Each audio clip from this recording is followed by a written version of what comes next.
Number 10. Stepford Cuckoos. The Stepford Cuckoos, also known as the 5-in-1 and later as the 4-in-1, are the students and clones of Emma Frost. They are also often referred to as kind of being like her children because, well, I mean, they were kind of made from like her stolen eggs, so in a way, they kind of are, at least from a genetic standpoint. Emma herself has taught them, and while you might argue that you need all 5 of them to kind of equal one Emma Frost, we've also seen them accomplish some pretty impressive things even when on their own. I'd also argue the fact that there are multiple of them is actually kind of more of a pro than a con, even if it means they need to combine their powers to be at their most powerful. I mean, them being 5 separate individuals means that they can actually be in more places at once than Emma physically can. And the really cool thing is they all basically share like kind of a hive mind, so no matter where they are, they can remain in constant communication at all times, and can always be in sync with one another, through somewhat sharing kind of a psyche as well. The 5 Stepford Cuckoos were recently all returned back to life thanks to the resurrection protocols of Krakoa, and include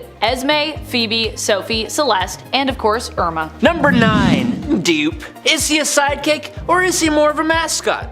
I don't know, but originally, he was the original X-Force team's videographer. But when that team became Ecstatics, he was clearly the most different member on the team, and that's probably because Dupe is one of the most capable green beans I have ever seen. According to Captain America, Dupe is the product of a Cold War US military experiment, and was instrumental in the fall of the Soviet Union. Somehow. But apparently, he also comes from a place called Marginalia, the world between worlds and a place that begins where the story ends. Whatever that means. Dupe is unable to learn English, and so he speaks in a language all of his own that everyone somehow can understand, but it's his powers that are just out of this world. He has possible omniscience, he's strong and durable enough to defeat Thor, he can heal from super serious wounds in seconds and resurrect himself, he has insane levels of speed, size alteration, energy projection, psionic fire, blasts, and shields. He can perform dupish magic, his body contains a nightmare dimension known as Dupeland, which he can access by turning himself inside out, and he has the power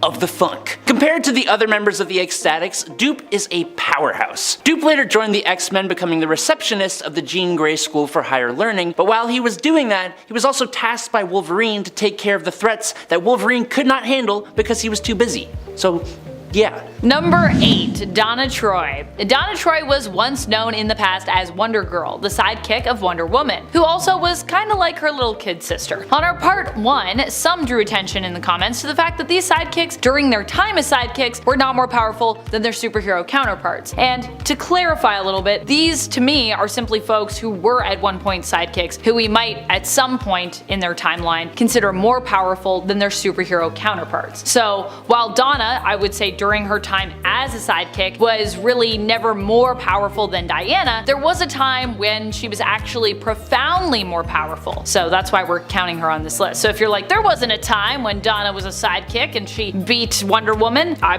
think you're right on that. I'm not arguing that point. In a future where Donna Troy became the villain known as Troya though, Donna not only killed all of her fellow superpowered allies and friends, but even turned on her fellow Amazon, Diana, defeating and killing her as well. Sad. Sad! Don't worry though, Donna gotta fight her evil self, so yay. Number 7. Injustice Nightwing. In the Injustice universe, Superman snaps and becomes a real dick. He decides that criminals cannot be allowed to live and sets about exterminating them. When he gets to Arkham Asylum to end the lives of its inmates, Superman is confronted by Batman, Damian's Robin, and Dick Grayson's Nightwing. Damian has always been the most bloodthirsty of the Robins since he was raised by assassins, and he actually has a higher body count than even the Red Hood. So perhaps it shouldn't be too surprising that he actually agreed with Superman that the criminals should be destroyed. This led to an argument with Nightwing that resulted in Damian throwing one of Nightwing's weapons at him. Damian expected him to dodge, but Dick was distracted because of the massive prison break that was happening, and it hit him in the head. He fell to the ground and broke his neck. Batman blamed Damian for Dick's death, you know, because it was entirely his fault, and this led to their relationship becoming damaged to the point of no return, and Damian was taken under Superman's wing, and he eventually took up his fallen brother's mantle as the new Nightwing. This Damian considers Superman more of a father than Bruce ever was, but this is actually just a manipulation on Superman's part to get an ally who is well suited for helping him take out Batman. This is evidenced by how Superman sent the mass murderer Victor Zsasz after Alfred, knowing that Batman's refusal to kill Zsasz even after the death of Alfred would destroy any chance they had of fixing their relationship and solidify Damian's loyalty to him. Number 6. Karai. Last time I talked about the Teenage Mutant Ninja Turtles, I got their names and weapons mixed up, because honestly, I never got into them as a kid, since, you know, the cartoon stopped airing when I was 2, so I'll have to be careful with this one. Karai in the original comics is a agent of the Foot who comes to New York after the death of the Shredder and sorta takes things over. When the 2003 animated series, which I also never watched because I was strictly a Batman kid growing up, when that series came out, Karai was given more backstory. The audience learned that she was Shredder's adopted daughter who he had taken in and raised after she was abandoned by her parents. He trained her in ninjutsu and she became his most trusted follower, eventually being put in charge of the Japanese Foot Clan. In her appearances in other media in the years since, this new backstory is sometimes adopted, but it's interesting that her status as Shredder's sidekick or co-worker really just depends on which version you're exposed to. In the 2012 animated series, she can also spit venom and transform into a snake girl, so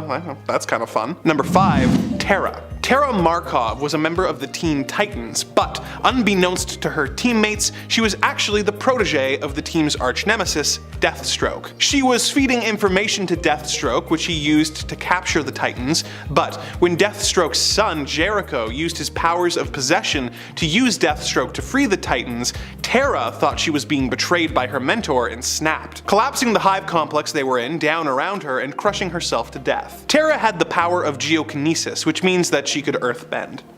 She used this power to throw rocks, which she could also sharpen to deadly points with her mind, and could even cause earthquakes at will. She could use this power to rip rock or earth from the ground, which she would stand on and cause to fly at great speeds, giving her the power of flight. Years after her death, she was made a member of the Black Lantern Corps, and her zombified corpse returned to life with the powers of a Black Lantern ring in addition to her usual power set. Number 4.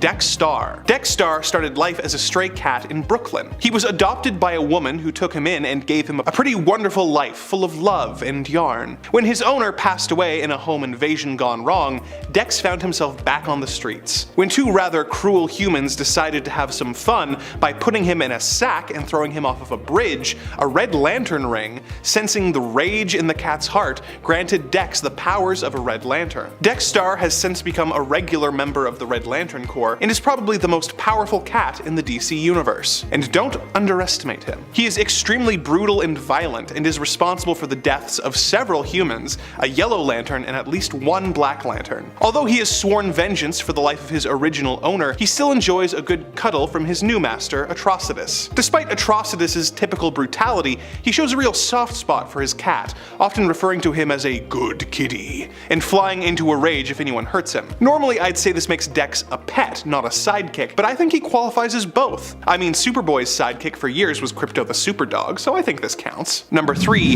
Inertia. Thaddeus Thawne is a clone made up of Thawne and Bart Allen's DNA in the 30th century. His power is to slow down time around him, giving him the appearance of super speed. He operates as an independent villain for the various Flashes, even managing to kill Impulse before being captured by Wally West, who slowed him down to the point where he was essentially a statue, which Wally then put on display at the Flash Museum, forced to look at a statue of the speedster hero he'd killed for the rest of time. He was eventually freed by Hunter Zolomon, aka Zoom. Zoom then took Inertia under his wing, renaming him Kid Zoom. Although very powerful, his time as Kid Zoom was cut short when he killed Weather Wizard's son, resulting in the Rogues teaming up and taking him out with extreme prejudice. Number 2. Christoph Bernard. When Dr. Doom returned to Latveria in Fantastic Four number 247, he discovered that a revolution had taken place, and he had been replaced by a man named Zorba Fortunov. He came across a young boy named Christoph and his mother, who were still loyal to their former leader. Christoph's mother was killed by a robot, and once he had regained control of his homeland, Dr. Doom took in Christoph, raised him, and eventually made him his heir. Christoph is a super genius, much like his teacher, having a knowledge of science and magic that apparently rivals even the original Doom. When Doom was killed in battle, Christoph was made the new Dr. Doom, but the Doom bots transferred Doom's memories into Christoph, making him think that he was the real Doom. This of course led to trouble when the real Doom returned, and upon defeating Christoph, Doom had him deposed and sent into exile. But the two eventually patched things up, with Christoph stepping in as as Latveria's interim leader whenever Von Doom is unavailable. Number 1. Nimona. Nimona is the lead character of the graphic novel of the same name by N.D. Stevenson. It tells the story of a young girl who decides that she wants to be the sidekick of the greatest villain in the realm, Ballister Blackheart. She has magical powers that allow her to shapeshift. She can use this power to disguise herself as someone else, or to become any animal she wants. She's only limited in the fact that the animal has to be a real creature, but that's not much of a limit, as she lives in a world where dragons are real. She also has an incredible healing factor, having healed arrow wounds and a decapitated head with little to no trouble. The story soon goes in a direction where it is clear that Blackheart and Nimona are operating as villains in order to liberate their homeland from an evil dictatorship, which of course opens up a lot of thematic ideas of what actually makes people villains, but it is a cool read that has been adapted into an animated Netflix film which is scheduled to be released sometime this year. Number 10. Dexstar. For those not familiar with Dexstar, get ready because this little furball might be one of my favorite lanterns, at least my favorite red lantern. Dexstar was originally named Dexter and was just your average house cat. One day, however, his owner was brutally murdered and he himself was tossed into a bag and into a river. Dexter was of course frightened and sad, but he also found within himself a fierce rage, an anger so intense that Atrocitus felt his rage and reached out to him, offering him a place among the Red Lanterns. That day, Dexter became the ferocious space kitty known as Dexstar. While he has since become his own character, originally he was very much the sidekick of his beloved mentor, Atrocitus. Number 9. Hope Taya. You might be familiar with Lex Luthor's sidekicks Mercy Graves, but did you know he also had another bodyguard and sidekick as well? Her name was Hope Taya. Hope was first introduced in Adventures of Superman issue 573. When Lex became president of the United States, however, and failed to prevent an invasion, she decided to turn against him. When he realized that Hope was the leak and had told some shady stories about him to the Daily Planet, Lex Luthor had her secretly kidnapped and imprisoned. He tortured her and lobotomized her before Superman could manage to rescue her. Number 8. Black Swan. Black Swan is Yabit Umanturu, an alien from the alternate Earth of 1365. After being manipulated by Rabba Malal, known to her as the Great Destroyer, Black Swan set out to regrow her family, carrying with her their DNA and brain scans in order to do so. As she looked for a new world to rebuild her life on, she ended up on the Earth of Reality 616, attempting to convince others to destroy their Earths in order to avoid the disaster that was the incursion of worlds. Following the events on Battleworld and the whole rebuilding of Earth 616 and the multiverse, Black Swan found herself allied with Hela, who at the time was working with Thanos. From there, she ended up joining the Black Order, which would later be reformed. Number 7. Kate Pryde. Kate Pryde isn't really a sidekick per se. I mean, with Marvel, there are very few sidekicks, but for a time, you could maybe have considered her one, if you will. She was Wolverine's young pal during a time when he had an almost constant stream of younger, well, for lack of a better term, sidekicks, who he would often team up, help to train, take care of, and at the end of the day were kind of like little sisters often to him. Kate is among these select few, and to be honest, she's in pretty good company. I love how Wolverine is one often shown to be a good mentor to younger mutants, despite the fact that he often would swear himself that he's such a lone wolf, and I also love that too, he's had a hand in helping to shape and train some of the most powerful female mutants around, of which I would consider Kitty Pryde to be one. Kate's powers allow her to phase, and over the years she has become a master in her abilities. While not yet considered to be Omega level, I'm actually surprised that she hasn't made that cut yet. When it comes to phasing, I would say she's probably one of the most gifted mutants around that we have, and I would say that with her phasing abilities, there's not much that she can't do with them. And we talk about her power levels so little in the comics, I'm not even fully sure if she's even considered alpha, though I'd at least consider her to be alpha tier myself. So I hope she is. I don't know, I can't find that information. If you have that information, let me know in the comments. She should at least be alpha tier to me. Number 6. Wally West. Wally West is in fact faster than Barry Allen, and pretty much everyone knows it at this point. And if you don't know it, well, now you do. And if you're refusing it, you might just be in denial, my friends. I'm just going to say it. While there might be some areas where Barry excels more than Wally, for the most part, Wally West being faster makes him generally more powerful than Barry Allen. This is because Barry and Wally both get their powers from speed. So being faster literally translates to more power, as speed is used to fuel many of the things that they can do, their powers. Wally West, however, wasn't always the Flash. Before that, he was Barry's sidekick known as Kid Flash. And even then, he showed great promise and potential, which he obviously previously delivered on when he grew up and himself took up the mantle, following in his uncle's footsteps, and then of course outrunning those footsteps. Number 5. Revolution. Formerly known as Winter Soldier and Captain America, it's Buchanan Bucky Barnes, Steve Rogers' pal and former sidekick during World War II times. I mean, especially if we're talking Marvel Cinematic Universe here, I think we have to acknowledge that Bucky Barnes' Winter Soldier had simply more oomph than Steve. Now granted, in Civil War, Steve is also trying to hold back because he doesn't want to hurt Bucky,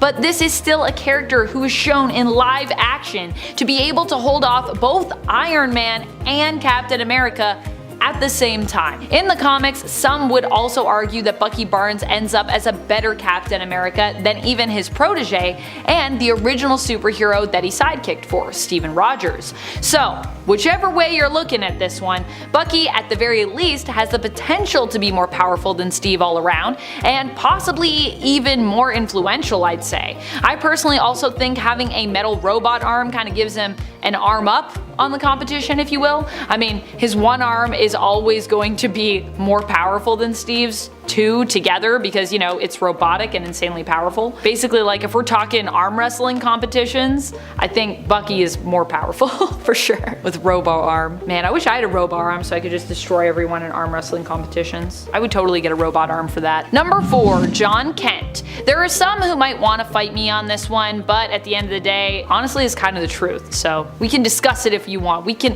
fight me. Let's fight. Let's go.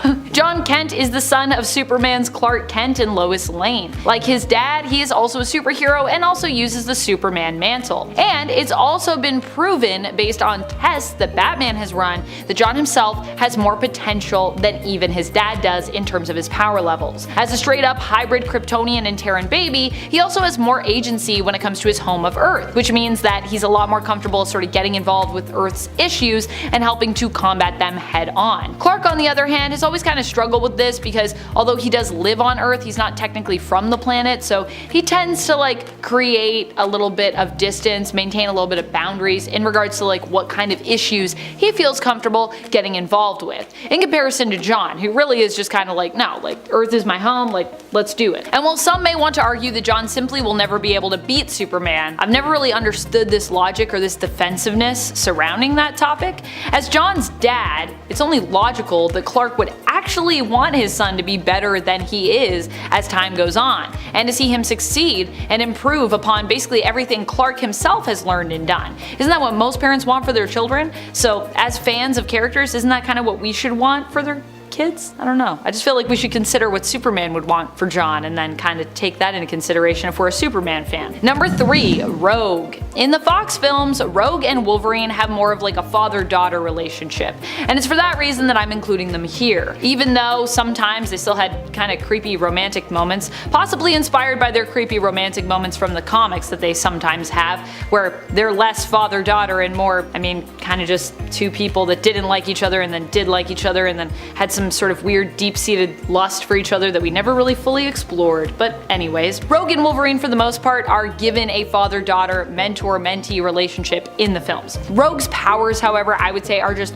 way more epic than Wolvie's. He has a healing factor, but it's also a power that Rogue can literally adopt, can literally just take from him if she wants. In fact, Rogue can literally adopt any mutant power just by coming into physical contact with another mutant. In the films, however, she isn't quite at the level she currently is in the comics in terms of her control over this. So the only major downside here is that, you know, she accidentally often hurts those she loves when she uses her powers because she can't really fully control them. So Rogue is actually more wary of even utilizing them in combat, and even at one point basically tries to get rid of her powers altogether because of how cursed her powers make her feel. However, this does not diminish the fact that her abilities, regardless of how wild they are or how much she kind of is wary of using them, are just simply more OP than Wolverine's. And that's saying something too, because Wolverine at times can be extremely OP himself, so no disrespect to Wolverine, just, I mean, Rogue's crazy, you know what I mean? Rogue's on another level to me. Number 2, Tempest. Tempest is insanely OP in comparison to Aquaman, and that's not even me trying to take a swing at Aquaman. While he's been the butt of many jokes in the past, I actually think that Aquaman himself is a vastly underrated character, so I'm not knocking him, I'm just saying the facts. Because of course, that being said, Garth, who is known as Tempest currently in the comics but was previously known as Aqualad, the sidekick of Aquaman, just has more going on than his predecessor. Tempest not only has all the powers that he gets from being an Atlantean, but is also well versed in the world of magic as well. He can cast spells, and in the past has also been shown to be able to control certain elements, teleport, and even turn himself invisible, so yeah. Number 1, Storm. It's weird to think about this one, but at one point Storm was kinda like Gambit's sidekick, which feels so random now in the present day, but I still love it. This was during the time when Storm became temporarily de-aged and basically became like the thief Gambit's apprentice, his little apprentice thief, which is pretty wild to think about. That 1, Storm trained with Gambit, and that 2, the pair actually have kinda like a really close bond because of this. One that rarely gets showcased, let alone mentioned, despite the fact that they had such a fun dynamic on their adventures together back in the day. Once Storm regained her memories while in her de-aged teenager form, she was actually the one to bring Gambit to the X-Men, having finally remembered them. And this was how Gambit would ultimately join up with the team, which is also pretty wild and cool to think about. Storm would eventually return to her normal age, and I would say is hands down way more powerful than Gambit is now. Granted, once again, not to knock Gambit, because you know I love him. But this is also a duo that I would love to see return to action together for another team-up series. Because, yeah, it's just such a fun time. And why can't we have them do that in present day? You know what I mean? Anyways, what I'm saying is you should also go back and you should read the Gambit miniseries that just came out, where we get to follow them while they're teamed up together. It's super cute. I still have to read the final issue, but so far so good. Number 10, Scarlet. When Jason Todd's Red Hood first returned from the dead, he was much more villainous than he has since become. Yes, he was a vigilante, but in the context of the stories he was appearing in, he was a Batman villain. In Battle for the Cowl, he even tried to murder both Tim Drake and Dick Grayson. After Dick Grayson became the new Batman while Bruce Wayne was dead, Jason created a more flamboyant Red Hood costume and even took on a sidekick to help him in his insane and murderous war on crime. Sasha, otherwise known as Scarlet. Sasha was the daughter of one of Professor Pig's henchmen, who tried to leave Gotham when things were getting too intense. Pig found out about this and decided to capture the man and his daughter and turn them into members of his Dollatron minions. This process involved disfiguring surgeries and brainwashing. Her father was converted, but Pig was stopped before the process could be completed on her. She smothered her father in prison and was rescued by Jason, who took her on as his murderous sidekick. This career was short-lived, and she is not as effective as other sidekicks. However, she did manage to defeat and capture Damian Wayne through a strategic use of a taser and a knife. When Jason was defeated by Batman and Robin, Scarlet fled town, never to be seen again. Number 9, Harley Quinn. Harleen Quinzel was a psychiatrist at Arkham Asylum who fell in love with one of her patients, the Joker. He manipulated her into breaking him out of prison and joining him in a lifestyle of murder and mayhem. Harley meant nothing to the Joker, but he was able to use his manipulation skills to keep her around for years, being his most consistent and trusted assistant. She took on his clown gimmick as her own, through makeup or by a dip in a chemical bath, depending on the continuity. Despite being a psychiatrist, Harley is a skilled martial artist and acrobat, being able to defeat most of the foes she comes across with relative ease. She eventually realized how toxic her relationship with Joker was and went out on her own, eventually becoming more of an anti-hero at this point. Joker has since taken on a new protege, Punchline, but really, she's just a replacement Harley that DC created because they couldn't use Harley as a straight up villain anymore, so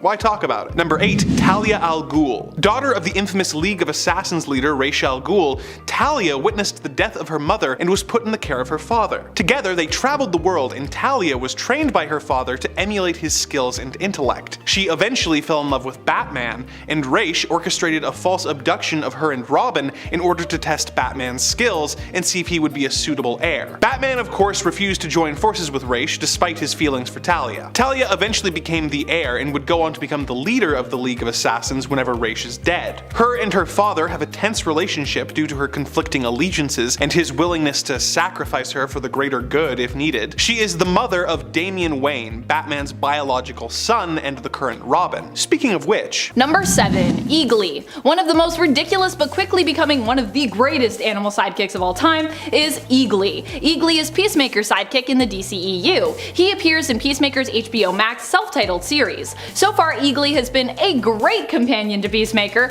We've seen Peacemaker use his animal sidekick to distract enemies, and have also seen that Peacemaker doesn't just see Eagly as his crime-fighting partner, but also very much as like his pet and his friend. Eagly also seems to be very well trained and to have a strong bond with Peacemaker. There is no doubt in my mind Eagly would probably do whatever Chris asked of him, and likely would fight just as hard and ruthlessly in Peacemaker's fight for peace. Eagly the Eagle, what a great name. Number 6. Jeff the Landshark. Jeffrey the Landshark is definitely one of my all-time personal favorite animal sidekicks in the Marvel Universe. I honestly would have ranked him higher if there weren't so many star animal sidekicks on this list. For me, in my heart, he is number 1, but I felt weird giving the number 1 spot to Jeff because there's so many other really awesome ones too. Technically, Jeff is a little monster, not quite an animal, but he's animal-like enough for me to put him on this list, so just roll with it.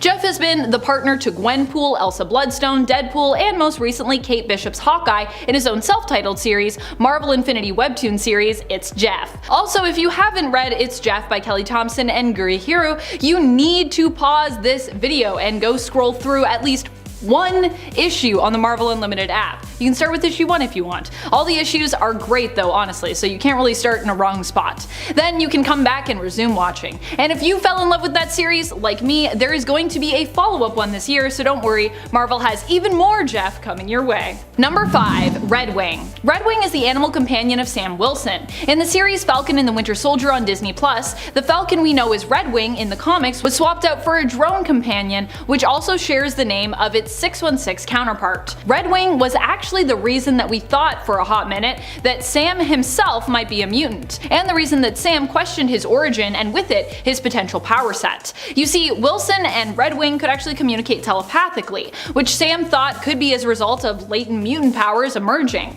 In reality, their telepathic link was actually a result of the machinations of the evil Red Skull. It turned out this link was created using the Cosmic Cube. To this day though, Sam still has a telepathic link with Red Wing, and Red Wing still fights by Wilson's side, even during his time in the comics as Captain America, and probably his future time as Captain America, since he's probably going to be returning to that role. Yay! Number 4. Topo. Topo was Aquaman's ally and pet back in the New Earth continuity. Topo is an octopus, or at least he was an octopus originally. The Prime Earth version of him looks a bit more like a cuttlefish octo hybrid to me, but based on his tentacles, I think he's still meant to be an octopus, just a much more giant octopus in comparison to the original. Or maybe the original one just got real big in this universe. The New Earth version of Topo was a purple octopus who is known for his superior dexterity with his tentacles and his super strength. Aside from those more unique traits, he also had all the abilities of a regular octopus. In the Prime Earth continuity, Topo was called upon to help King Arthur, aka Aquaman, to defend Atlantis, and later on to help him infiltrate it during his exile. He's great. Number 3. Lockjaw. Lockjaw has to be one of the best animal sidekicks around, simply because he also happens to be one of the most powerful out there. Lockjaw is the animal companion of Black Bolt, king of the Inhumans, but he also serves and is a member of the Inhuman royal family. He's a big teleporting doggo who represents a bulldog, and like the other Inhumans, gets his powers from the Terrigen Mists and process of Terrigenesis. Having a teleporting dog would definitely be one of the coolest and most useful things. Teleportation is rad. When it comes to Lockjaw's range and capabilities, by the way, he's a powerful teleporter just in regards to the Marvel Universe, not even just like in regards to animals in the Marvel Universe. He can teleport you all the way into space and can even take you to other dimensions. Number 2. Ace the Bat Hound. Honestly, we could probably just have a list of best doggo sidekicks. There are lots of them in the comic book world. I'm not sure actually if there are more monkeys slash gorillas slash apes or more dogs, but I bet it's pretty close between those two categories.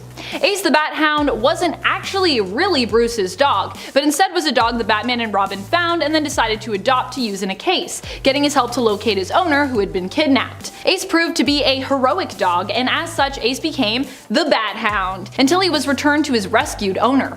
Even after Ace would occasionally be called upon to help Batman in his time of need, with the given excuse of Bruce Wayne claiming he just really liked having the animal around and wanted to have him visit Wayne Manor every now and then because he was good company, which his rightful owner actually agreed to.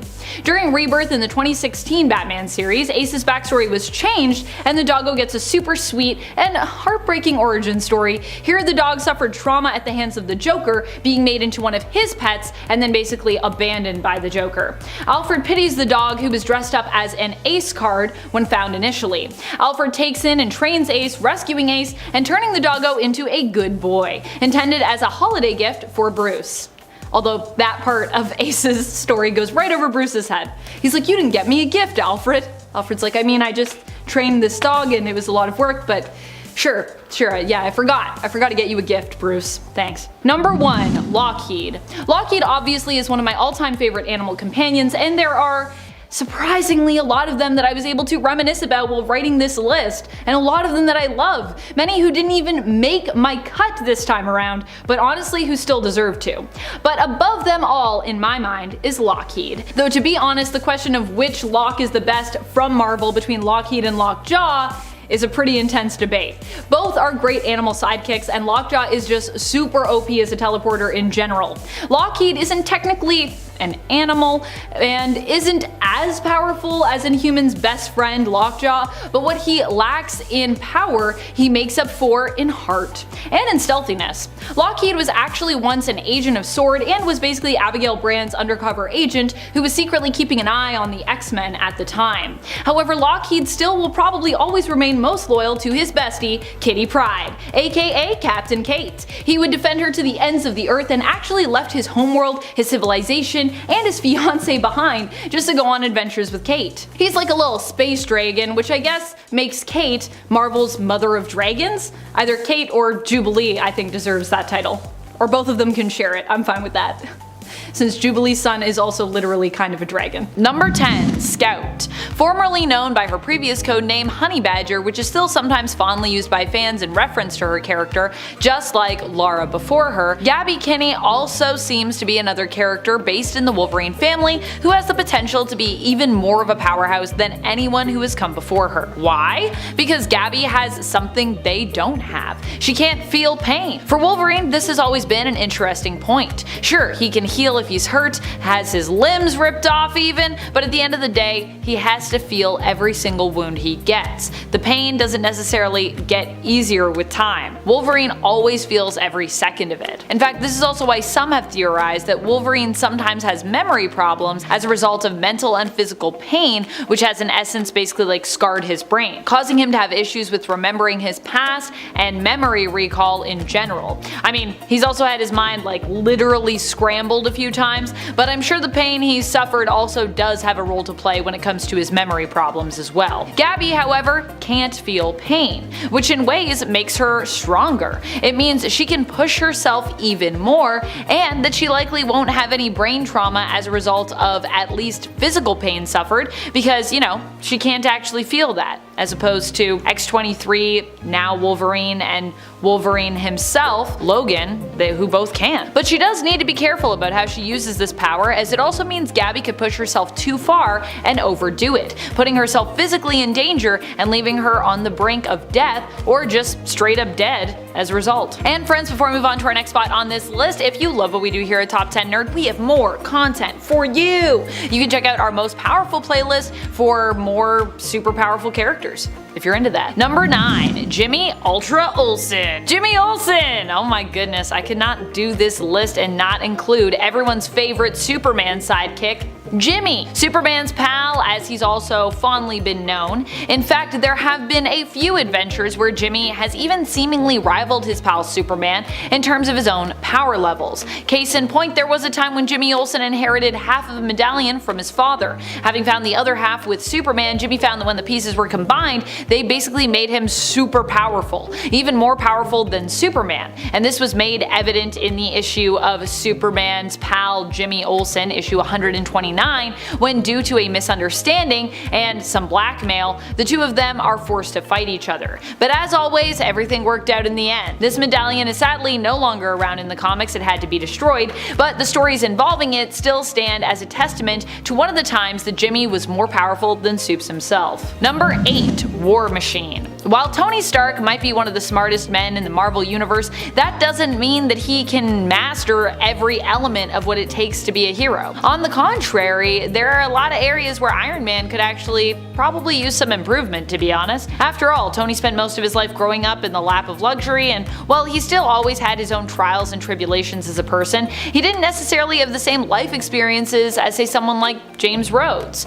War Machine is, in fact, simply better at fighting and tactics in the field, I would say, than Tony is, due to his extensive military training and his career. You also need to add in the fact that Iron Man wasn't necessarily a pilot, at least I don't believe he was in the beginning in the comics, unless I'm missing something, when he started piloting his own Iron Man suit. Whereas Rhodey started already having like a bunch of experience and training in that area, so he actually started off with a pretty good understanding of how to best utilize his suit and fly it around. He also tends to wear armor more that's application is more focused specifically on fighting. So in a way, he is more powerful than Tony if we're talking fighting prowess, I'd say. Number 7. Falcon. Sam Wilson is currently known in the comics as Captain America and recently rejoined up with the Avengers under this name. Recruited by new team leader Carol Danvers, Captain Marvel. Between her, Steve, and Sam, there was a bit of confusion when using the term Cap. They have a little conversation in the newest Avengers series and gotta say it's pretty cute. Sam Wilson, however, became Captain America over time, but initially started out as Captain America's friend, ally, and partner, Falcon. To call him a sidekick honestly feels like a little bit of an understatement because, I mean, Sam Wilson, kind of like War Machine,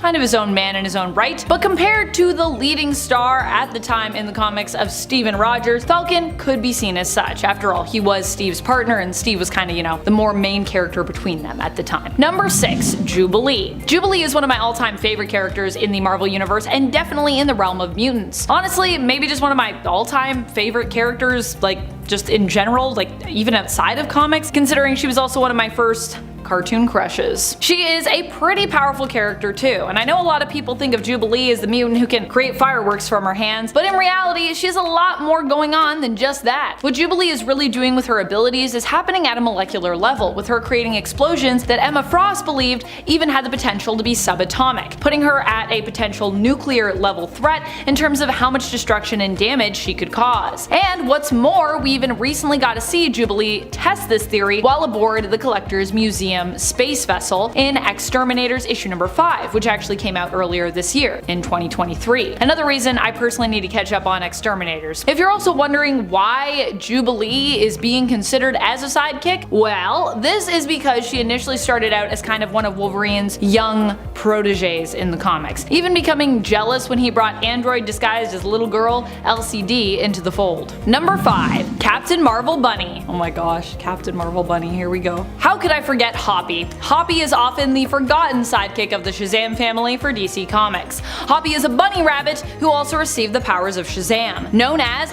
Captain Marvel Bunny. He received his powers simply by uttering the word Shazam one day as he tried to emulate his favorite hero, Captain Marvel, who in his reality of Earth C+ was a fictional character. Hoppy has not only traveled to the pre-crisis Earth S to team up with the Marvel family, he also at one point teamed up with another bunny-themed hero from the DC multiverse, Captain Carrot, another often unsung hero. Hoppy also comes from the early days of Captain Marvel, back when Captain Marvel was still with his original publisher, Fawcett Comics. Although it might seem odd for me to put Captain Marvel Bunny above some of these other folks that I just talked about that are all really awesome, it is important to note that he has powers similar to Shazam, which oddly would make him kind of one of the more powerful sidekicks on this list, even though he is a bunny. Number 4. Rogue. Rogue is one of my all-time favorite characters, so of course I'm gonna have her on this list if I can, because I love talking about Rogue. And in a way, I kinda can have her on this list. She is another of Wolverine's young female mutant sidekicks, likely the most powerful of those that I've chosen to list here. Oddly enough, especially for a loner character like Logan, he has many young proteges. Rogue is impressive because she can basically do just about anything, considering that her mutant power allows her to adopt the mutant powers of others through a simple touch. Not only that, but she can also use her powers to drain the life energy, memories, powers, and even full-on consciousness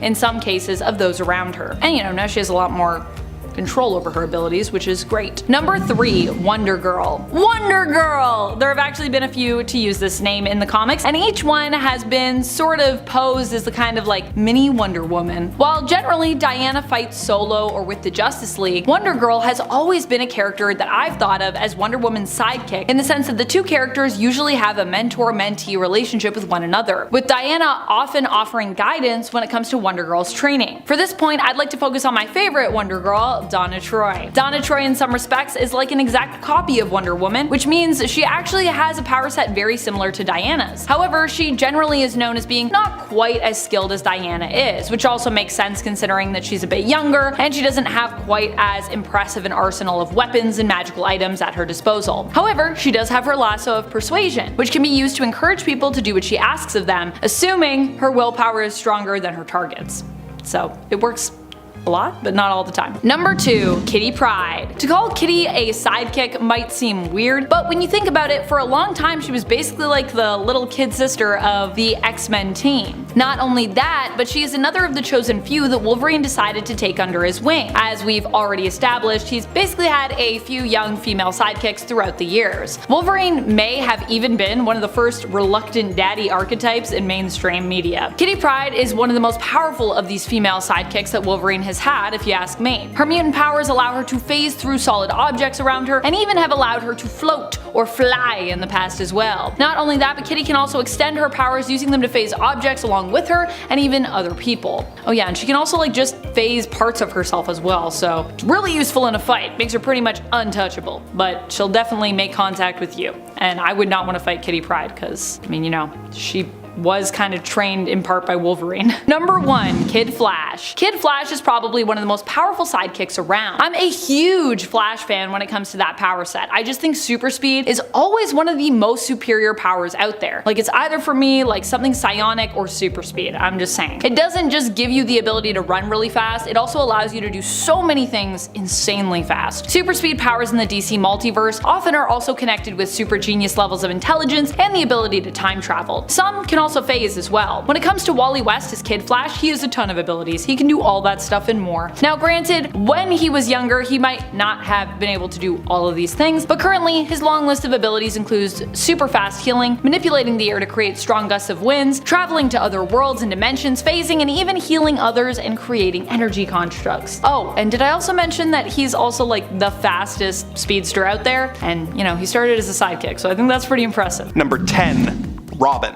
Perhaps the most iconic sidekick in history is Robin the Boy Wonder, who is the young ward of Batman. Robin first appeared in 1940's Detective Comics number 38, less than a year after Batman was introduced. Taking inspiration from both Robin Hood and the Bird, Batman and Robin are as iconic and dynamic a duo as milk and cookies. The first and most well-known Robin is Dick Grayson, a former trapeze artist who was adopted by Batman after his parents were killed. Robin had a tendency in his earlier appearances to be constantly captured and needing to be rescued by Batman, an aspect of the character that was also present in his appearances in the 1960s Batman TV show, where he was played by Burt Ward. However, Dick Grayson and most of the other characters who have become Robin have since been written to be a valuable member of the team, rescuing Batman just as often as he rescues them. With the introduction of the third Robin, Tim Drake, it was also revealed that part of the reason that Robin is so important is that he brings a bit of light to Batman's Dark Crusade, preventing him from being too dark and depressing. So I guess Robin does hold Batman back, but in a good way. Number 9, Rick Jones. When Bruce Banner was testing his gamma bomb, a young teenager named Rick Jones drove out onto the test site on a dare, unaware that he was about to get hit in the blast. Banner rescued him but was hit by the gamma bomb and transformed into the Incredible Hulk. So right off the bat, Rick held back Banner from ever having a normal life. He became the Hulk's sidekick for many years, aiding the Green Goliath and more importantly, doing his best to hold back the Hulk from destroying everything in his path. He is also in frequent need of rescue, but did eventually become the gamma-powered hero known as Abel.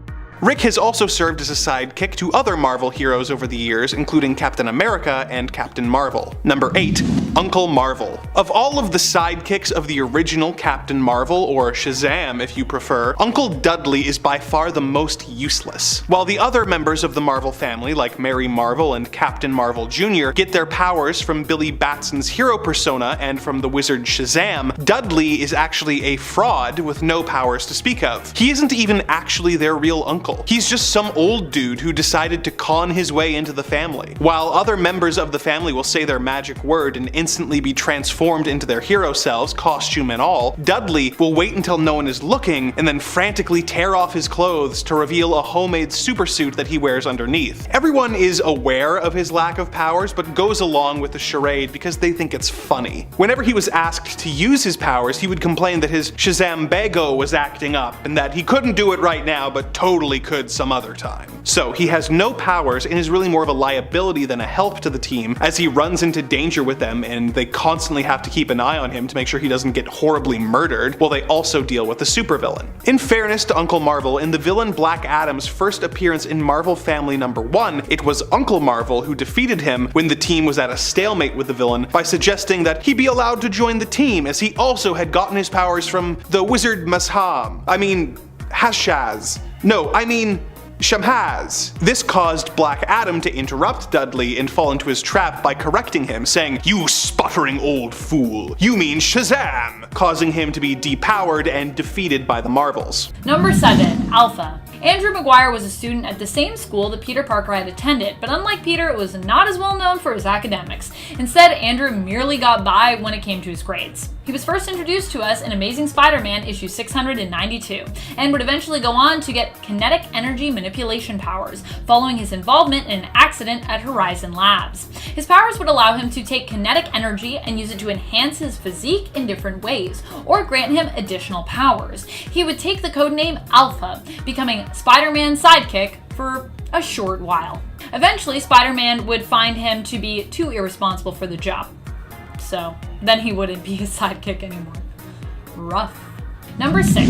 Wallace R. West / Kid Flash. Originally in New 52, this version of Wally West was introduced as what appeared to be the newest Flash, and the new version of Wally, but fans missed the original Wally West so much that Wallace became a completely separate speedster altogether, instead of a replacement to New Earth Wally West. He is the son of Daniel West's Reverse Flash, but unlike his dad, would end up following in the footsteps of becoming a superhero, rather than a supervillain. He was retconned to be the cousin of the original Wally West, and after helping to defeat Godspeed, would become the new Kid Flash to Barry Allen's Flash. Number 5. The Signal.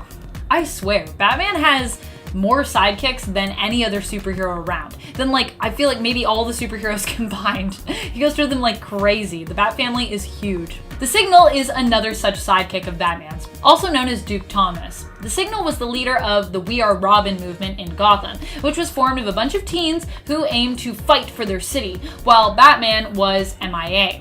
Duke was inspired to create the movement after his parents were turned insane by the Joker. Batman actually tried to save them, but unfortunately he couldn't. Save their lives. Duke then ended up going solo after the movement disbanded, later being offered a place in the Bat family where he would train alongside Batman himself. Duke's only conditions were, ironically, that he didn't want to become another one of Batman's Robins. Which is funny because he was the leader of the We Are Robin movement. So, it's kind of funny. Number 4, John Kent. Not to be confused with Clark's dad, this Jonathan is the true natural-born son of Clark Kent, Superman, and his longtime love, Lois Lane. He was first introduced in Convergence Superman issue number 2, as a little wee baby. The cool thing about this version of Superboy is because John was actually around the same age as Batman's son, Damian Wayne, we got to see lots of fun moments involving these two growing up together and teaming up together despite their differences, becoming friends like their dads.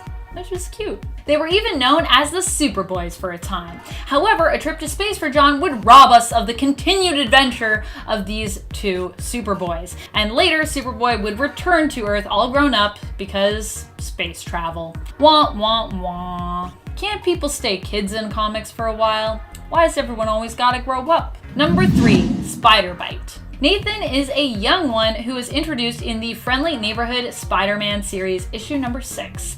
He is one of Spider-Man's biggest fans and dreamt of becoming Spidey's sidekick. In issue number 6, we see a day in his life as Spider-Man's sidekick, taking on one of the biggest supervillain squads ever, the Sinister 60, and fighting against Stiltman. In the end, it's revealed that Spider-Man was just playing pretend with young Nathan, who was actually a cancer patient at the hospital. Spider-Man actually came to the hospital to play with Nathan and make his wish come true, because his real wish was that he just wanted to be Spider-Man. Some real-world heroics type stuff here. At the end of their day together, Nathan reveals he's afraid to go to sleep, and Spider-Man decides to take him out swinging around the city with him just for a little bit longer, giving Nathan a bit of extra time when it comes to being Spider-Man for the day. It's a super cute issue.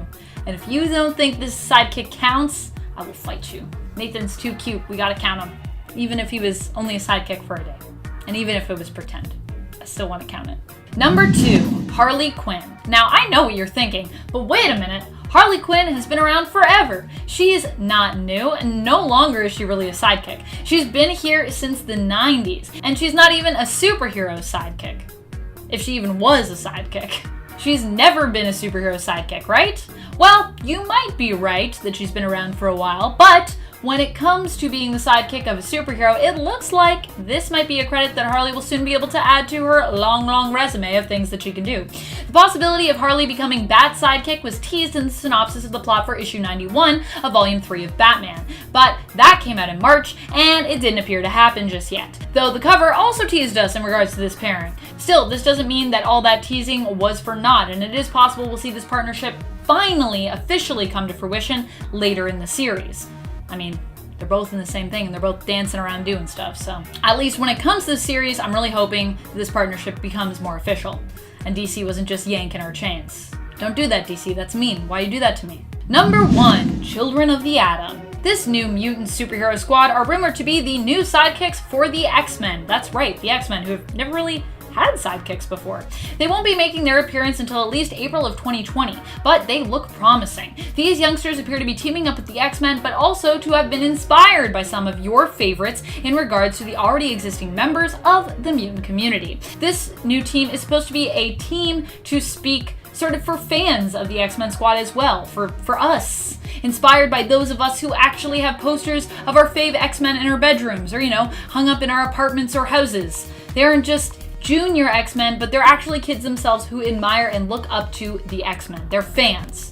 I imagine they might actually be made up of some of the younger mutant community who are itching to join the big fight, but were previously told that, the whole point of Krakoa would be so these youngsters wouldn't have to join the fight. Well, maybe things have become more dire. Number 10, Uncle Marvel. For those who are new to the DC Captain Marvel world and whose introduction to the character may have been with the first film Shazam, you might not know about the extended members of the Shazam or Marvel family. But don't worry, we're here to make sure no one ever forgets. Uncle Marvel, you'd assume, was Billy Batson's uncle. But no, he actually claimed to be Mary Batson's uncle after discovering her superhero identity as Mary Marvel, but he really wasn't her uncle at all. Dudley H. Dudley was a civilian name, and he was originally the janitor at their school. Still, despite the fact that the Marvel team knew that Dudley was a fraud, or a dud if you will, who made up the story of being Mary's uncle simply so he could join them, they decided he was mostly harmless and enjoyed his company enough to accept him as Uncle Marvel, a portly older man with no powers who attributed his frequent power loss to his ever-flaring Shazambago. Ouch, my Shazambago! Number 9, Sparky. Once a sidekick to one of DC's most underrated heroes, the original Blue Beetle, comes Sparkington J. Northrup, an American orphan who was adopted by Lord Wellington Northrup of Suppleshire, England. All was well and good with his life up until World War II, when Sparky was sent back to the US by his dad for safety, where he ended up becoming the sidekick of the hero Blue Beetle instead. Although he doesn't look like much, Sparky is actually a pretty decent fighter and was a huge asset during his time as Blue Beetle's sidekick. Described by Blue Beetle himself as a fighting, leaping little athlete on whom he can depend on for assistance at all times, it was really strange that he just kinda up and vanished from the series in 1942. However, he did show up again a year later to help the Beetle on the Western Front. Once the war was finally over though, Sparky was able to return to his home in England and retire from the hero business forever. Number 8. Alpha. This Spider-Man sidekick happened to go to the same school as Peter Parker and had a similar accident which granted him superpowers. However, he was known for being an underachiever with a C grade average, and it was his laziness and lack of responsibility when it came to wielding his powers that prompted Spider-Man to remove Alpha's powers. Alpha originally became Spider-Man's sidekick after Spider-Man helped free him and his parents from Jackal, who had kinda hoped to take Alpha's powers for himself. It was after this encounter that Spider-Man both made him a sidekick and then kinda realized how irresponsible he was and decided to drain his powers using the villain Terminus's power siphoning staff. Slowly, Spider-Man would restore Alpha's powers over time. Alpha's civilian name is Andrew Maguire, no relation to Tobey Maguire, but his name does seem to be in honor of both Andrew Garfield and Tobey Maguire, who had both played Spider-Man on the big screen previous to when his character was created. Number 7. Miles Morales. A lot of people on the first part of this list suggested Miles Morales, and for me, it feels a little insulting to call him a sidekick. Miles Morales just is Spider-Man. The second one, sure, but he is kind of his own hero. That's how I've always seen him at least. But if he is actually considered a sidekick, then he's absolutely more powerful than his main hero. Sorry. Miles has essentially all the same abilities as Spider-Man himself, but then he has some that are wholly his own, and they're actually really useful. His signature difference, in my eyes, is his venom. This is like a form of bioelectricity that he can emit from his body and use in some really cool ways. He can do punches and beams and blasts, and he can even infuse it into his webbing. But Miles is also able to use spider camouflage to make his whole body and even his clothes and costume go invisible. While technically the second Spider-Man from the Ultimate Universe, following the original's passing, he eventually trained and worked with not only 616 Spider-Man, but in a weird twist of fate, the original Spider-Man from that universe as well. And then when he came into the 616 Earth universe, he has pretty much been his own hero on the Avengers and other teams, while occasionally, sometimes, once in a while, working with Peter Parker. He's his own person, okay? He's not a sidekick, but we're gonna use him anyways, because this is what you wanted. Number 6. Wasp. Janet Van Dyne's the Wasp is not necessarily someone I also would consider as a one-for-one sidekick per se to Hank Pym's Ant-Man. So, well, I as well am going to count her for this list because, well, I love her and I do think that in the end she has proven herself to be a more powerful and definitely more long-lasting hero than Hank. I do think it's important to clarify that to me, she's always been more of like a partner to Ant-Man than I would say like a sidekick. However, Ant-Man back in the day was definitely more the star between the two, so I suppose one could consider her to be more of a support character. In truth, Marvel doesn't really kind of like have typical sidekick roles anymore, unless you go like way back in their history, then they did. Now this is likely because Stan Lee himself actually actively disliked the idea of sidekicks, so they pretty much ended up being kind of like phased out. However, I do try to balance many of my lists between the big two being Marvel and DC, the big two comic book publishers, with a sprinkling in of some indie properties every now and then. And for that reason, I include folks like the Wasp and, you know, some of the X-Men who were once younger members teamed up with older heroes, which I touched on a lot more of them on the part 1. For Jan's part, I would like to argue that she simply proved herself more as an Avenger, even going on to be appointed as team leader for the Avengers for a time, and I would say doing a bang-up job of being a team leader, something Hank never accomplished in his day, so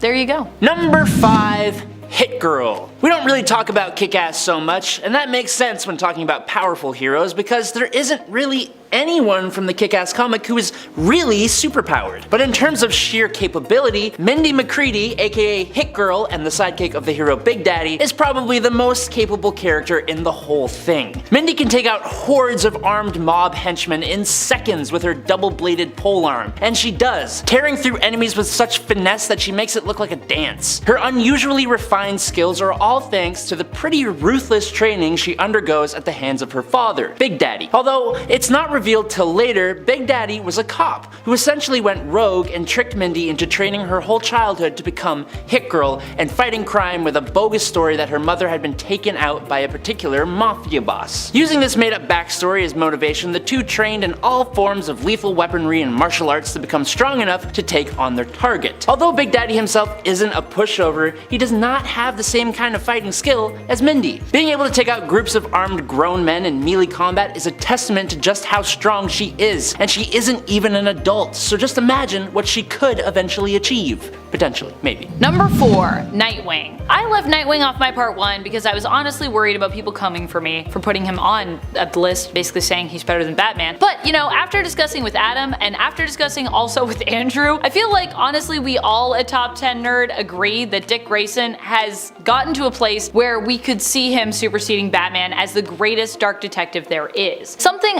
that I feel like Dick has that Batman doesn't, or at least doesn't necessarily in the same way, is a close connection to those who he cares about most. In other words, Dick basically has more friends. He's more popular. Not to say that Batman, you know, doesn't have friends and he doesn't have people that he can rely on, but for Dick, these people are more like a family to him than just close confidants and colleagues. Dick lets people in and is ultimately a more vulnerable character in comparison to Bruce Wayne's Batman. And I think there is a real strength in that vulnerability for him as a hero. He's also proven himself to be a worthy heir to the Batman mantle, actually taking it up himself after Batman was thought to be dead. But at the same time, his real power comes from not needing to wear and use that mantle to be a great hero. In fact, I would say that Dick has done better under his Nightwing mantle than he ever did as Batman, and probably would have done better when he was filling in for Batman to just wear that mantle when standing in. However, Grayson was also aware that at the time, Gotham needed Batman and not Nightwing, and so literally basically walked around kind of trying to do his best like Bruce impersonation, which let's be honest, Dick Grayson doesn't need to do to be great, and also he is not Bruce. Honestly, I think Bruce did such a great job of raising his son to be a better hero in his own right, making Nightwing an even better hero than Batman ultimately could ever be. Now you can come for me in the comments if you want, that's fine. Number 3, Cassandra Cain. After just talking about Nightwing, now we're gonna talk about another member of the Bat family. There have been many members of the Bat family, all with different strengths and weaknesses, and they all have the potential to potentially be better, potentially, than their mentor,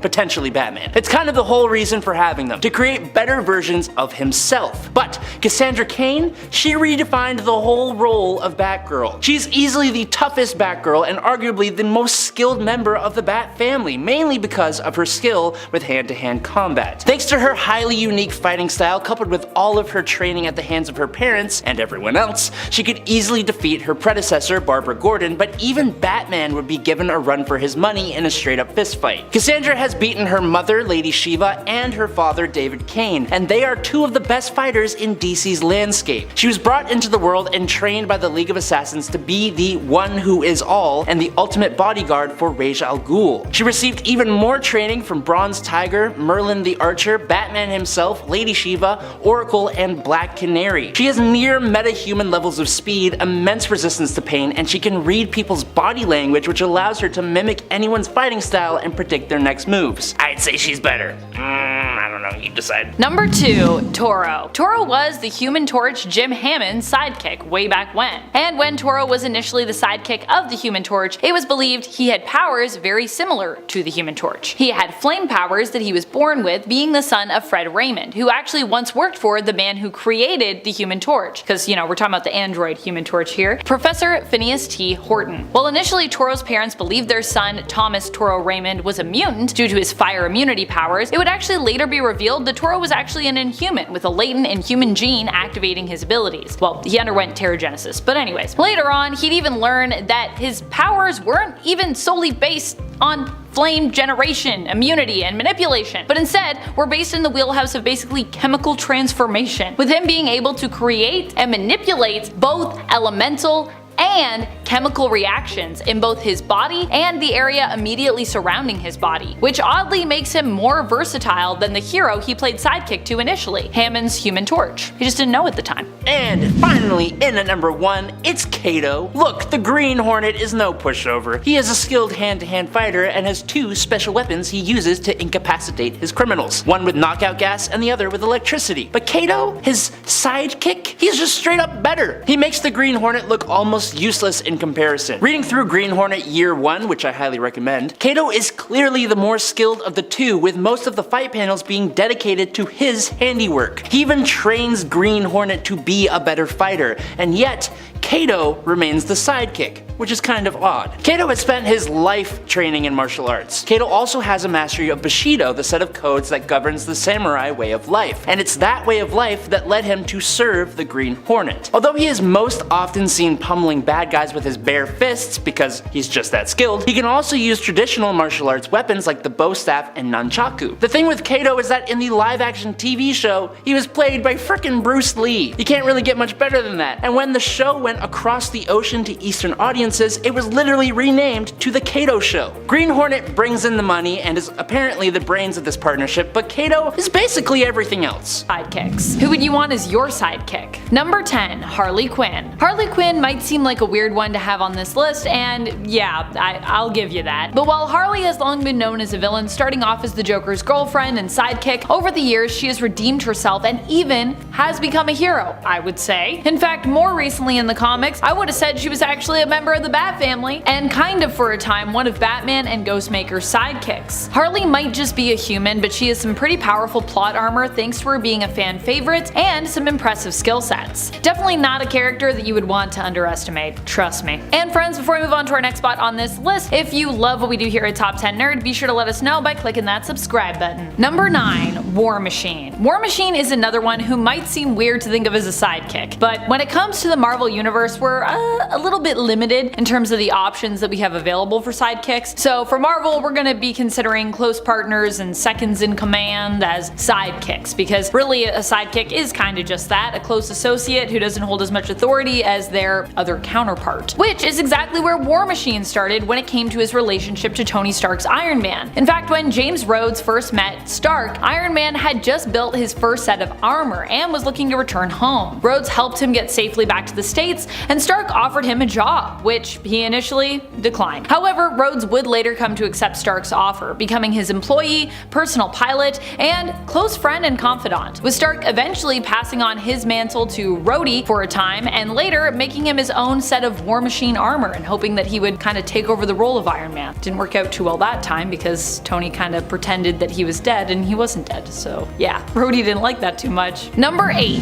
Robin. But just which Robin are we talking about? Well, I think for our part 1, it's only fair that I include the first and possibly most iconic, possibly the best, some might say, Robin, for most of us anyways, I imagine, or for some of us, Dick Grayson. Dick Grayson would go on to become the hero Nightwing, but before that, he was Batman's literal sidekick, Robin. Robin, in fact, has been a name that Batman has continued to use when it comes to his sidekicks, which have continued to appear and take over throughout Batman's history. Grayson is probably one of the most well-rounded when it comes to his abilities and his skill set among his roster of Robins. And although he's just a man, that really is saying something, considering that oftentimes we compare Robins to Batman, who among base level humans in the DC universe could be considered as probably the most powerful there is. Number 7.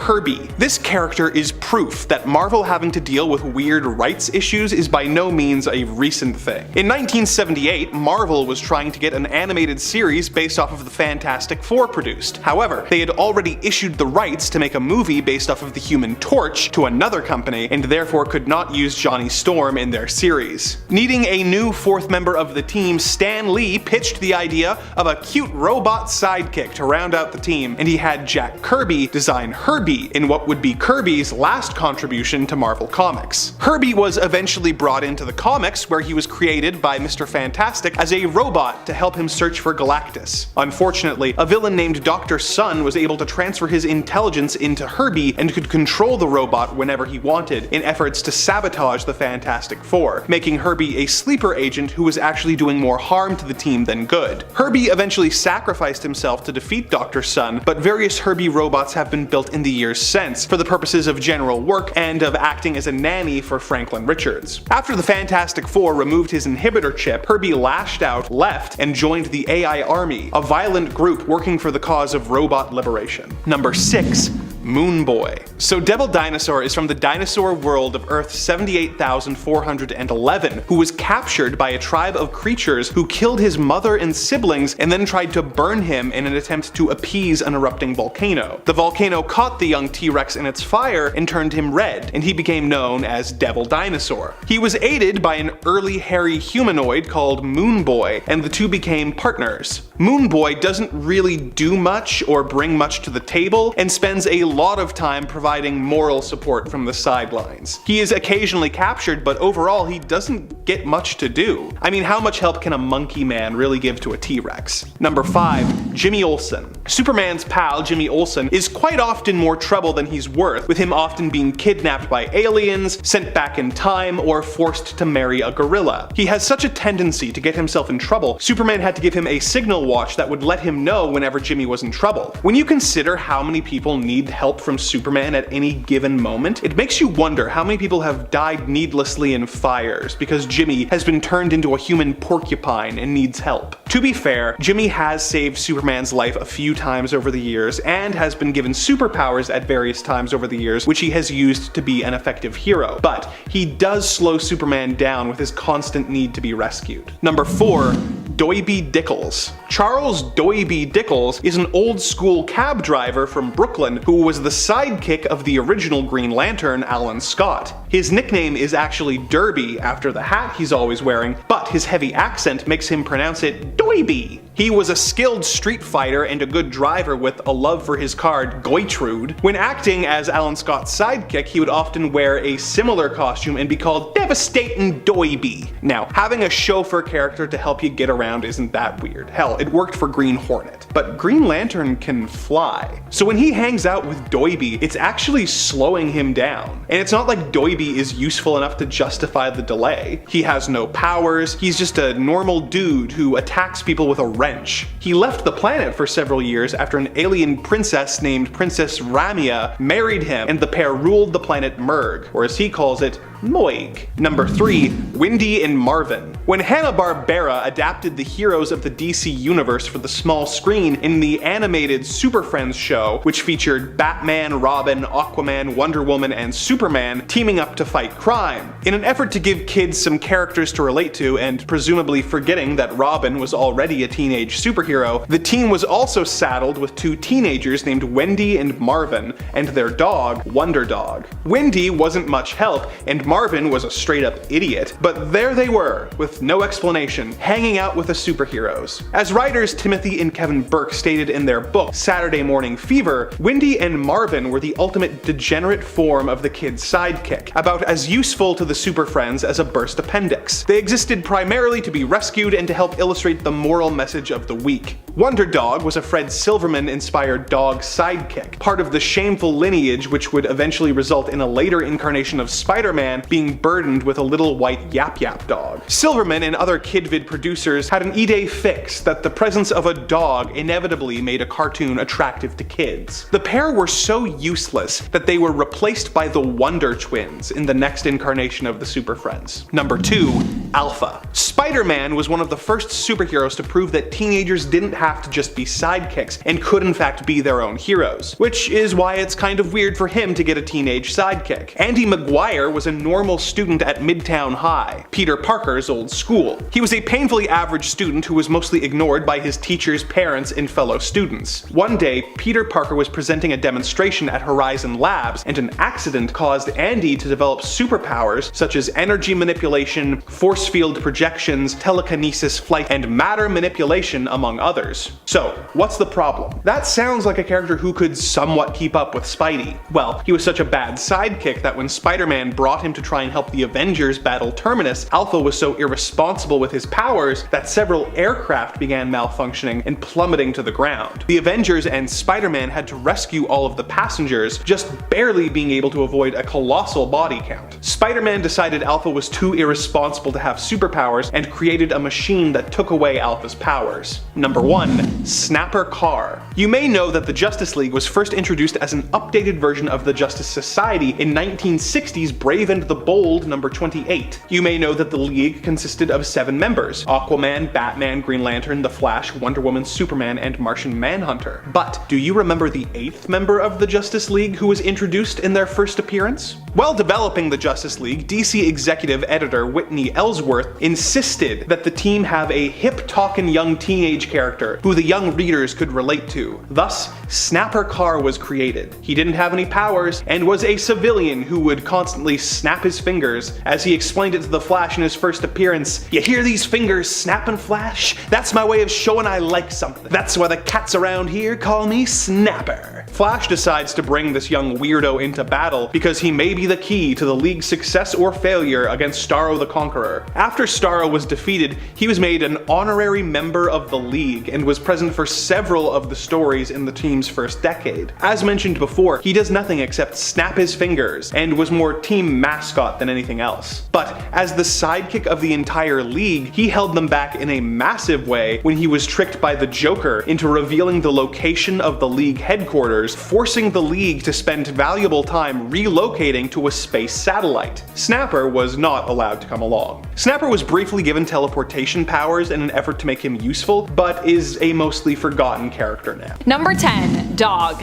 Dog, spelled D-A-W-G, is the companion of Lobo over at DC. Mostly Lobo just tolerates Dog's presence though, and doesn't think of Dog as his own pet. Dog might look like the bulldogs of Earth, but he's actually an alien who just looks like a bulldog. He's known for being quite durable and, like Lobo, can survive in the vacuum of space. Dog also sometimes is seen smoking and was originally recognizable in the comics by his cross collar, which actually resembled the red iron cross, a symbol that Lobo also wore back then, so they had kind of like matching little necklaces. The modern version of Dog no longer appears to be associated with this symbol.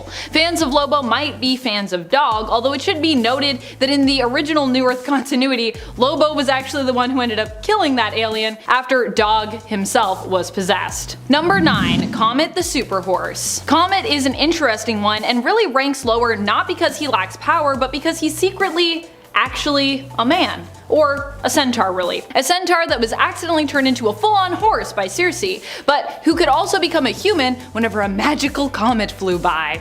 While Comet made for a very useful and loyal animal sidekick to Supergirl, who also came with a slew of other abilities including flight, telepathy, and immortality, he also was kind of a creeper. You see, Byron, Comet's original name when he was a centaur, actually falls in love with Supergirl, and when he takes his human form for that short while, he decides to try and woo her.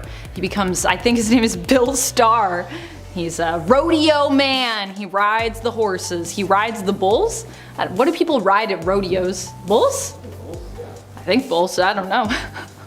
I've never been to a rodeo. Someone take me to a rodeo. Byron decides it's best if Supergirl never knows that he is actually also her horse. And I get it, you know, it's complicated. But still, that's pretty messed up, Byron. Like, you make a loyal animal sidekick, but not a very honest human love interest. Although I guess with Comet, you're like, I get a magical horse and I get a boyfriend, which maybe back in the day was like, I don't know, cool for girls of the time. They were like, I want a flying horse that can also turn into my boyfriend.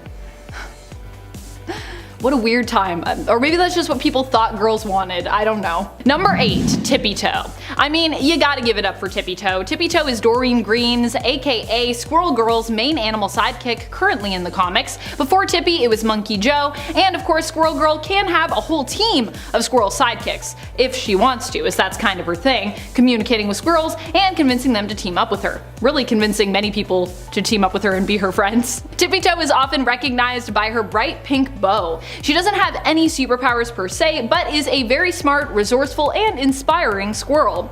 She has demonstrated that she has skills as a leader, leading an entire squirrel army on Doreen's behalf. She's gone up against the likes of AIM and Thanos, and not only survived, but also helped to beat them too.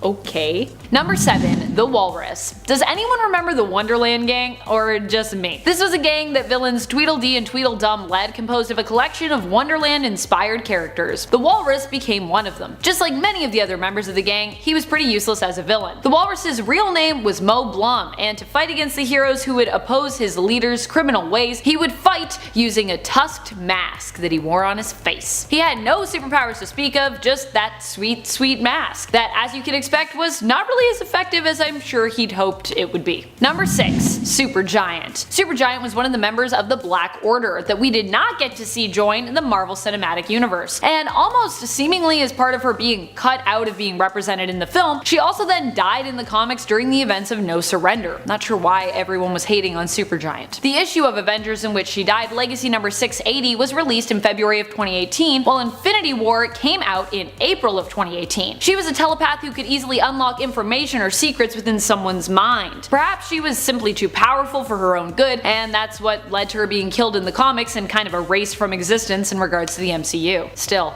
I would like justice for Supergiant. Bring her back! Number 5. Quintets. The Quintets were Harley's gang that she put together after striking out on her own, separate from the Joker. She got them all matching button-down shirts that kinda remind me of bowling shirts, to be honest, with their names embroidered on the front. And she even held auditions when putting her gang together, choosing from a few old favorites and former goons of the Joker's, as well as some new yet lovable goons. They only lasted a few issues, but the Quintets were pretty fun while they lasted, and they helped give Harley some of the confidence she was looking for in regards to starting to build her own brand and criminal empire. The original team included Buster, Louis LeBeau, Kenny and Nick's Two Bear, and Lester Wilde. Though Lester was pretty useless. He fancied himself a Joker look-alike and imagined that Harley was in love with him, but he died on the team's very first mission.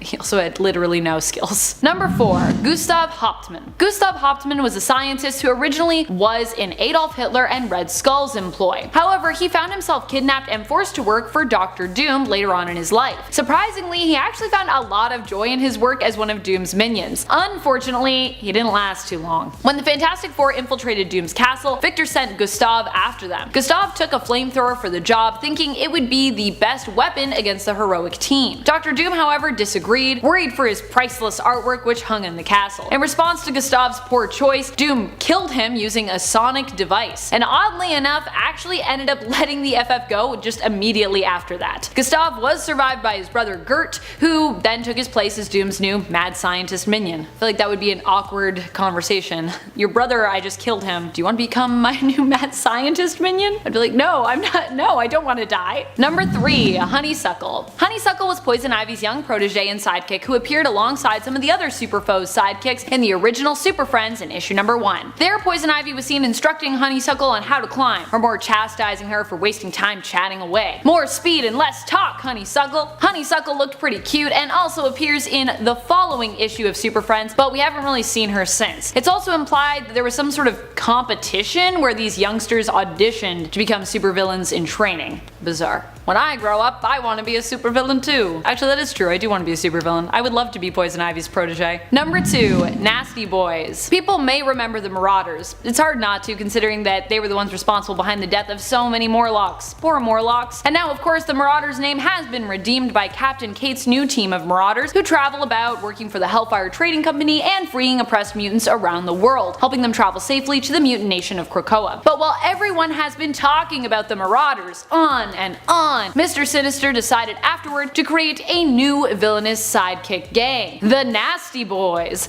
Oh my! That's how I always read Sinister, by the way, in my head. I read him as like this hoity-toity, overly extravagant British man. That's my Nathaniel Essex. The Nasty Boys only lasted a few issues, but goodness, what a name and what a team. The team made their last appearance in Uncanny X-Men from 2019, not to be confused with the 2019 X-Men series. There's Uncanny X-Men and then there's X-Men. I know, it's confusing. We have X-Men 2019, Uncanny X-Men 2019, but they're separate. But the Nasty Boys were actually a product of the 90s. I mean, with a name like that, are you surprised? Number 1. Gaggy. Despite only appearing in a few issues, Gaggy quickly became a fan favorite. He first appeared in Batman issue 186 as the Joker's sidekick. Gaggy was a short entertainer and comedian that the Joker mainly kept around for, well, entertainment. However, despite how entertaining Gaggy was, he was not as useful as some of Joker's other henchmen, and ended up being replaced by Harley Quinn, who was also known for being Joker's girlfriend. Jealous of Harley, it was later revealed in Gotham City Sirens that Gaggy actually attempted to get rid of her, seeking revenge on the sidekick that had replaced him, but ultimately he failed, due to the interference of the other Sirens, Catwoman, and Poison Ivy. Gaggy's full name is Gagsworth A. Gagsworthy, and he recently reappeared once more in The Three Jokers book number 1, proving that although he may be lesser known,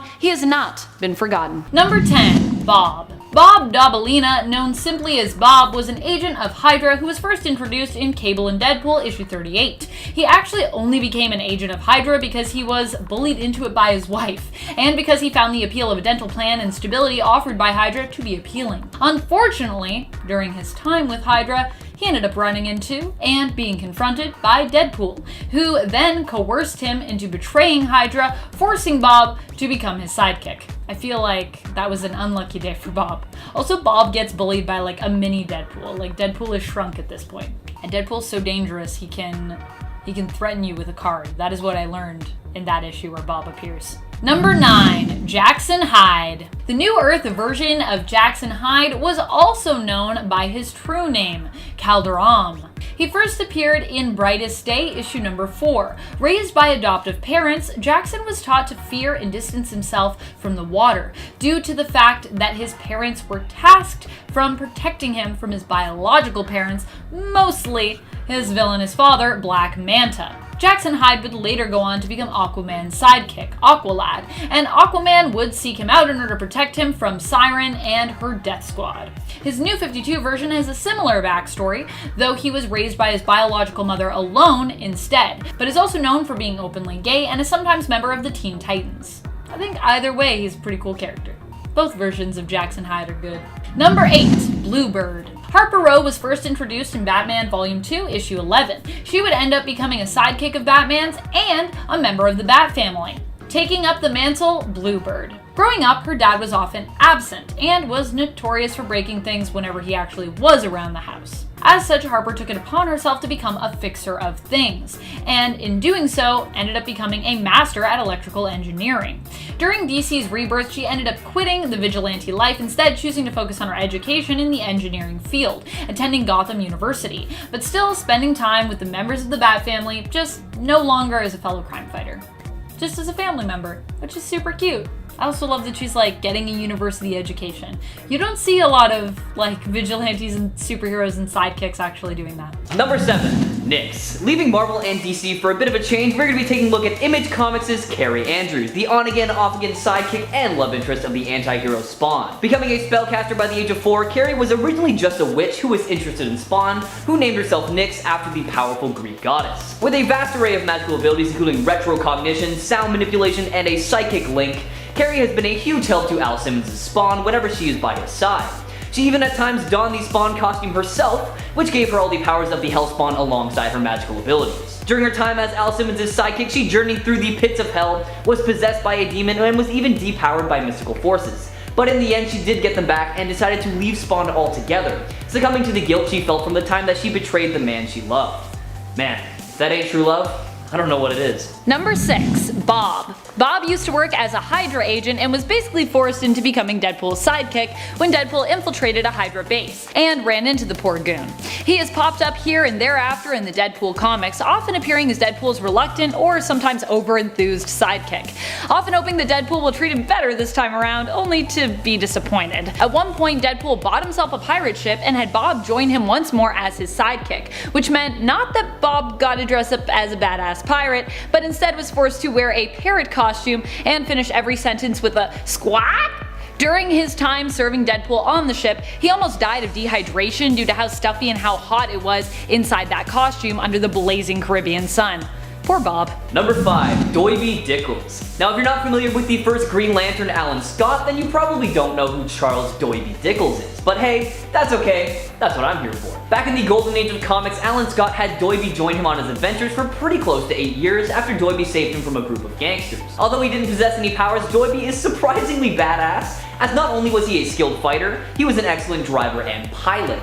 In his beloved taxi that he named Goitrude, he has driven Green Lantern around at lightning fast speeds, which honestly seems a little bit silly considering that Alan Scott could fly, but I don't know, maybe he got tired sometimes. Dickles has made several cameo appearances since his original run ended, mostly as a comedic relief character in the early 2000s. His most famous modern appearance was when he joined a group of other forgotten Golden Age sidekicks in order to form the hilariously inept group Old Justice. Now I personally would love to see more of him in the future, so DC, get on that. Number 4. Terra.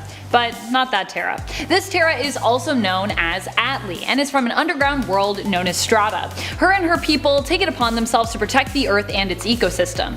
Atlee herself was granted geokinetic powers, which she uses to do this. Atlee's powers are a genetic duplicate of the original Terra, who is often known for her ties to the Teen Titans, Tara Markov. Atlee herself has teamed up with both Supergirl and Power Girl and has even allied herself with Harley Quinn, thinking she was doing good by helping Harley to steal from the Joker's vault. Which she sort of was. Number 3. Zook. Now I don't know about you guys, but I find it really hard to believe that the stoic and pretty much emotionless Martian Manhunter had this little guy as a sidekick. Hailing from an alternate dimension, Zook is a member of the alien race known as, well, Zooks, and came to Earth alongside a few other evil aliens after a portal was opened. Zook met up with Martian Manhunter while he was trying to apprehend the two evil aliens and instantly took a liking to the hero. And I think the feeling was a bit mutual because when Zook was left stranded on Earth when the dimensional rift back to his home was closed prematurely, John Jones took him under his wing. Zook has a number of abilities thanks to his alien physiology. He can change his body temperature to be extremely hot or extremely cold, he can see through disguises no matter how complex, and can flatten or expand his body as a defense mechanism or to make him fit into tight spaces. Sadly though, he disappeared from the DC continuity after the events of Infinite Crisis. Number 2, Spider-Bite. Spider-Bite is Spider-Man's biggest fan and pint-sized sidekick, who has only appeared in one comic, Friendly Neighborhood Spider-Man issue number 6 from 2019. He helps Spider-Man take on the Sinister 60, though this is later revealed to be a make-pretend adventure for Spider-Bite's benefit. In reality, Spider-Bite is Nathan, a young boy who's fighting cancer and whose one wish was to become Spider-Man's sidekick, which is why Spidey came to join him for this adventure-filled day. At the end of Spidey's visit, Nathan doesn't want Spidey to leave, as he's afraid if he goes to sleep, he may never wake up. Spider-Man agrees to extend his visit and takes Nathan out with him for a bit to swing around New York. Aww. Number 1, Zack. Just Zack.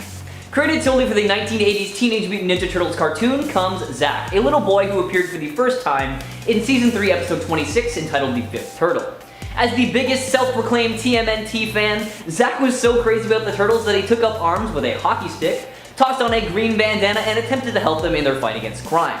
Now obviously the Turtles wanted absolutely nothing to do with the young crime fighter at first because, well, they didn't want him to get hurt, but when Zack was able to secretly follow them back to their lairs, they decided that he had what it took to be a part of the team, making him the fifth turtle. Although he's just a pretty average kid, Zack had a knack for solving mysteries and tracking down the bad guys, and across 4 seasons, he helped the Turtles go up against villains like the Rat King, Shredder, and even more. Although, he wasn't the best under interrogation though, since he was the only one not able to withstand the tickling interrogation, which, you know, I kinda understand because I'm pretty ticklish too.